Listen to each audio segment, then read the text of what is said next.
with the triple threat women's unification match. Meiko, Satomura, Blair, Davenport, and Mandy Rose, NXT UK Women's Championship unification match. This was a good match. This was the strongest rivalry, in my opinion, going into this. I think so, too. I think the personalities were there. They were there. Oh, absolutely. 100. Right. Now, here's the one thing. We're not making really anything majestic because here's the issue is that I really wouldn't have done anything differently. No.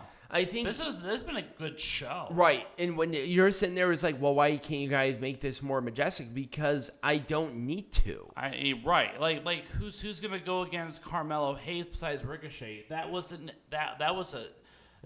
a fucking clinic that they put on. Right. And then you already had so many complexities with the tag team. I wouldn't have had Gable debut yet. I'm going to wait for a regular show. Yeah, wait for NXT 2.0 if you want to see that. Right. Well, I mean, they did it once already, but obviously they wanted to highlight some things, and then they're going to wait until later to highlight others. Absolutely. So I'm not worried about it. But let's get back into this match because for the women's match, this was the strongest feud going into it, in my opinion. Yep. Mandy Rose really didn't have any other challengers on the side of NXT, but Blair Davenport was the clear contender for the NXT UK Women's Champion because that was the original plan for her to take on Satomura again. Mm-hmm. But because of the closure, they're like, let's at least put them in a triple threat. And they worked really well together. They did a pretty good job with that. I liked that Mandy Rose and Blair really wanted to keep Meiko out of the way because Satomura is a very strong presence.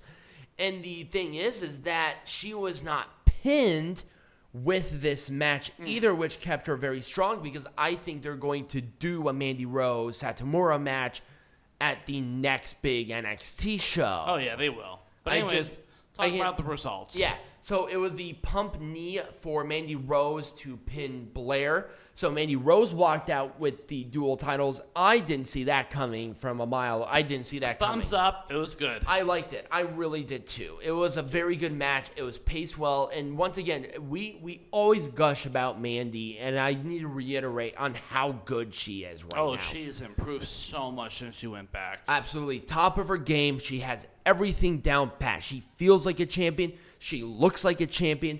And now she's wrestling like a champion. Right. So I'm very happy with Mandy Rose. All right, let's move on to